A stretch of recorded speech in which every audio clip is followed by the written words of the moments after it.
Hey everybody, Max Galogly with SRP Medical Marketing. And do you know the two most important positions in your medical practice? You're going to be pretty surprised what those two positions are. And I want you to stick with me because I'm going to share those with you, and I'm going to share with you why those two staff members can make you over $1 million a year. And I'm going to let you in on a secret. It's not an MA, it's not a PA, it's not a nurse practitioner. In fact, both of these staff members are best served if they have zero medical training. I'll explain in just a moment. But first, let me tell you a story about a long snapper. So for those of you that watch these or listen to my podcast on a regular basis, you know that I am a football fan. More college than I am pro. Quite frankly, I'll spend all Saturday on the couch watching college football. And in fact, two of my favorite teams are LSU and TCU, Texas Christian University. But more importantly, I'm fascinated by people that get paid big dollars for playing a specific role in a team. Did you know that pro football teams will pay big money for long snappers? Well, here's what I have found out. So when I was running the University Club of Baton Rouge, when I was back in the golf business, one of the Kitchen brothers, there were two Kitchen brothers that played at LSU, and one of them played 14 years in the NFL. You want to know what his job was? Being a long snapper. That's all he did. All he did was snap the ball on punts and field goals and extra points. That was it. He might be in 8-10 plays a game.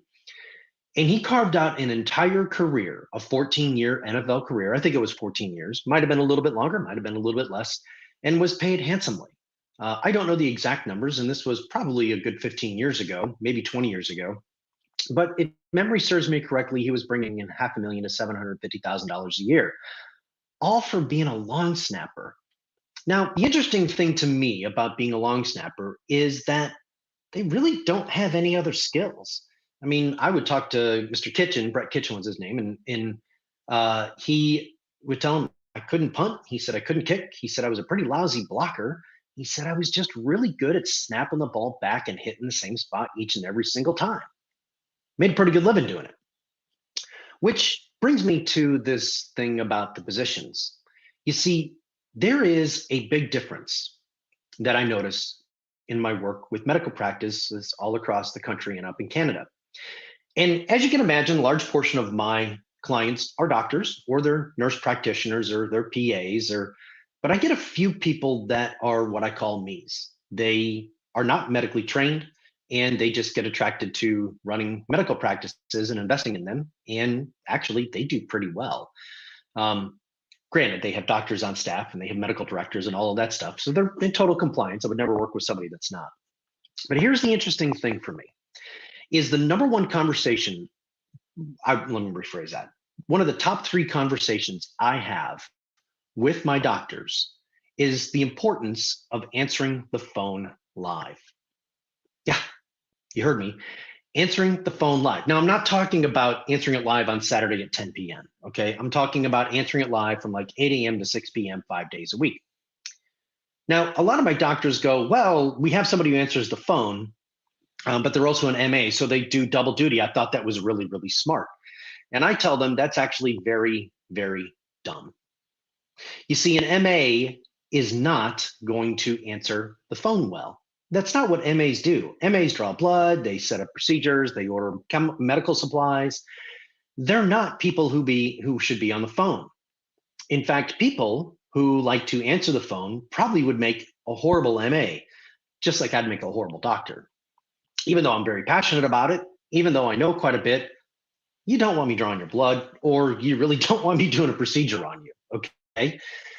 So the first thing that I really want you to get is the first position that you need is someone who answers the phones exclusively in your practice and answers them live. Now, in a moment, what I'm going to do is I'm going to show you an example of what happens to a practice when they put that person in place. I'll actually show you a screenshot. I've grayed out all the names so you can't see it. I'll show that to you in just a little bit. But let's go back to this position of hiring somebody to answer the phones exclusively. First and foremost, why is this so important? Well, the number one thing that doctors do not get is that somebody who calls your practice live, if they leave a message, your chances of getting back in touch with them decline every hour on the hour. And what happens with most places is they just let the calls go to voicemail thinking, oh, I'll call them back and I'll rebook them. But the reality is that people are calling you when they are in pain, or as I like to think about it, when they're in heat, right? Think about it from a dog standpoint. They have an immediate need right then and there. They are calling you when they have a bleeding neck. If you've been through any of my materials, you'll understand the whole concept of the bleeding neck. And if you don't pick up, they're going to go to your competitor. So the first thing you need somebody who answers the phone exclusively. And they have to answer that phone live. And I would highly recommend that they are in your practice. Now, how much do you pay for this person? Well, in today's day and age, it varies all over the place. I will tell you that we paid pretty good money for somebody to answer the phone. I would pay them like $15 an hour in North Carolina. Okay. In some cases, we would pay them higher, just sort of depended on a few things. But the key thing is that you have to answer those phones live. That person can have no other responsibility. They should not be an MA. They should not be in the back drawing blood. They should not be doing blood pressure. They should not be doing anything other than being the first smiling face that people see when they walk into your practice, or the first smiling voice that they hear when they call your practice. This person is in charge of answering the phone, booking appointments, following up with web leads immediately, not waiting until a day. I had a client of mine one time, brilliant doctor, and he worked with me for over a year in opening his practice. And the real sad part about it is that he didn't do very well. And there was a reason why he didn't do very well, is that he refused to hire somebody to answer the calls. He had a family member calling people back. The problem is that family member had quite a few kids and couldn't answer the calls live, and would usually call people back in 24 to 48 hours. And they weren't able to book any appointments. Contrast that with the example that I'm going to show you in just a little bit of Trevor, my client up in Buffalo, and they're answering the calls live, and boom, they are booking a ton of appointments. I'll show you those results here in just a minute. Well, you know what? Let me show it to him now. Let's just do this so you can get an idea. Okay, so this is his calendar for the upcoming week at the time of this recording. If you are listening to this in a podcast, what I want you to understand is I've grayed out all of their information, and you will see that everywhere you see somebody in green, anywhere you see somebody in green, that is a new appointment. And you're going to notice here that Friday's not that full. He texted this to me last night. Thursday and Friday are not that full. They fully expect, and today's Tuesday when I'm recording this, they fully expect that Thursday and Friday to fill out. When he looked at his calendar a week before he dedicated one person to just answering the calls live, this calendar was empty. That is the power of making sure that you are answering your calls live. And I'll talk more about this in a minute. So the number one job of this person is to book appointments. Now, if you want to do what I tell my new clients all the time, is that they need to have 20 inbound phone calls in a day, in a week, book 14 of those. Okay. Let me back up a second. I'm sorry. Book 20 appointments per week. 14 of those will show. 7 of those will become patients. And if your average revenue per transaction is $3,000, that's $21,000 for the week. Do that 4 weeks in a row. That's 84 grand. That's $1 million a year. Okay. So this person, this staff member, is that they love being on the phone. They are usually an extrovert. They can follow scripts. You've heard me talk ad nauseum about following scripts. If you are not following scripts, you are drastically hurting yourself. Again, and then I'm going to go to the second most important person in your staff. But this front desk person is not an MA. They do not have dual responsibilities. If you have staff members and they are in charge of doing two things and they are vitally different, they're going to default to the thing that they enjoy doing the most. So MAs are not going to be so eager to pick up the phone. They are going to be eager to do things like blood draws and order stuff and all that other cool stuff that MAs love to do. Okay. I know I employed a lot of MAs. Okay. So that's the first thing. Hire a front desk person and pay them well. 40 hours a week. Do not skimp. Do not think that you can hire that position to be 10 hours a week. Do not think that that position can be work from home some days a week. None of it. They have to be 40 hours a week in the office. I have, like I've said, I've had 3 of my own locations. We booked a ton of appointments. We've booked 50 appointments per week per location. That's 150 appointments per week between 3 locations. You need front desk people. That's all they do. Okay. Second position, highly, highly underrated and misunderstood. And that is, I like to call them patient counselors. You need to hire patient counselors. What is a patient counselor? They are the person that sells the procedure to the patient. The doctor is not in charge of selling. The MA is not in charge of selling. The PA, the NP, the RN, none of those people are in charge of selling unless you have that real rare instance where they're incredibly great salespeople. I will tell you that the chances of that happening are pretty slim. Okay. You want somebody who is very, very good at listening to the customer, not talking to the customer, but listening to the needs and the concerns of the customer and working with you to put together a plan and a protocol in order for that patient to buy. Okay. Now, so a great salesperson will make you, get this, $1 million a year. I'm just going to sit there for a second. A great salesperson will make you $1 million a year. I can guarantee it. You want to know why? Because I've hired tons of great salespeople at my clinics, and I've helped my clients do it as well. And that great salesperson will make them $1 million a year. That's $84,000 a month. Your job as the doctor is to diagnose and then hand that patient off. Okay. Let's go back to the long snapper. You know what else is interesting about the long snapper in the NFL? Is that they're closely related to the kicker, right? They don't do a lot during the game. And did you know that in a lot of NFL teams now, they have a kicker for kicking field goals and a kicker for kicking off?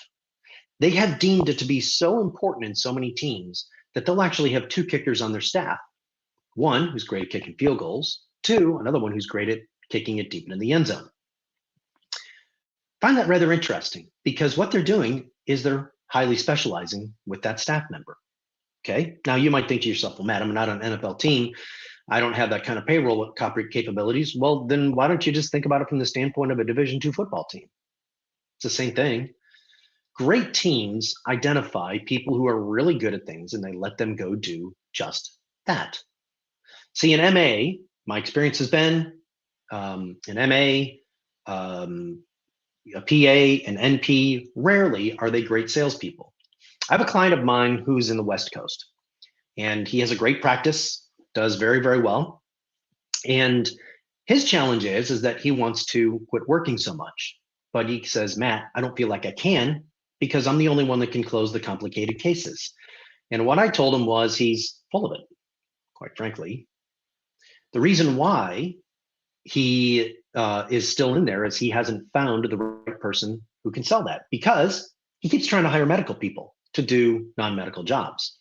I want you to think about it like this. You know, think about the pharmaceutical rep, or think about the medical supply rep, or think about the joint rep, or whatever other rep comes into your store. How many of them are doctors? Probably pretty small. In fact, I went to college with a couple of my college friends. They both work in the knee and hip joint replacement business, titanium. And they're in surgery just about every day. And they always joke that they have to tell the doctors what to do. Not tell them what to do, but remind them of how things work and all of that. And the funny thing is I know both of these guys, and they were drunken buffoons in college, but they're really, really good at building that relationship with their doctors, and their doctors love them. They play golf with them. They take them out to dinner legally. They're great, great friends together.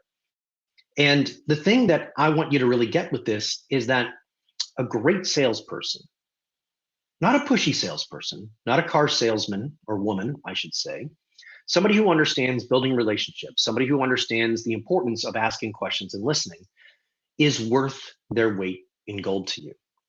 If a patient counselor for me did not make me $1 million a year, we either helped them get fixed or we let them go. It was that simple, okay? Because it's really kind of a unique position. They don't need to know everything that there is to know about the procedure. What they really need to know is they need to understand the pain that the patient is dealing with and how your product and services and procedures fix that. That's all they need to know. They don't need to know how many platelets are in there and, all this stuff about the exosomes and any of that stuff. They just need to know They need to feel the pain of the patient. And so those two positions right there will make you in excess of $1 million a year. And I can pretty much guarantee it because every single time I get a doctor that finally decides to make that move, and I will tell you the first position you should hire out of these two is a front desk person whose sole job is to answer that phone 40 hours a week and book appointments. That is their number one job. Within a couple of weeks, you're going to realize you need a patient counselor. And literally within 90 days, you'll have these two positions filled. Don't start with the patient counselor because, quite frankly, well, they're not going to have enough people to see because nobody's answering the phone. And don't think, by the way, that you can hire a patient counselor and they also operate on the phone. It doesn't work that way because guess what happens when they start to get busy? The patient counselor's in the room selling the patient, and then who's booking the appointments? Okay. So trust me on this. All right. Building 3 clinics from the ground up, doing $6.5 million a year, learned a thing or two. And I want to pass that on to you. Okay. Number one position that you need to hire before you hire anything else is somebody to answer the phone live 40 hours a week. No ifs, no ands, no buts, no argument. Okay, I keep saying to trust me, but I think you get my point. So that's my recommendation to you because here's my question for you. Whoops. Do you want to have something like this on your calendar? It's a pretty nice day. I can promise you this client, I wouldn't be surprised if they do a $50,000 week this week. That's how good it's going to be. When's the last time you had a $50,000 week? Yeah, they're selling stuff for about $2,000 to $3,000 a pop, which I'll talk to you more about pricing in another one. So go hire yourself a front desk person and then go hire somebody. Start looking for somebody who's great at selling, who loves people, who loves relationships, who wants to help people. And for that person to be your advocate with the patient for them to buy. That's it. That's what I have today. So thank you so much. If you're listening to this on our podcast, please feel free to subscribe, like it. Same thing if you are on LinkedIn, Facebook, wherever you're watching this, YouTube, give us a big old thumbs up. I'd really appreciate it. It helps us get the message out to more and more doctors. And if you are interested in talking to me about solving some of your problems, check it out on callwithmatt.com. Yeah, that's the site. You can book a 30-minute consultation with me. And I'll be more than happy to dig into your situation in your practice and help you put a plan of attack to make it right. Look, you're a doctor. You should make the money that you richly deserve. When was the last time you saw a lawyer discounting their fee? Probably never. So why don't we get you paid what you're worth? Give me a call, set up an appointment. I'll talk to you soon. Have a great day, everybody.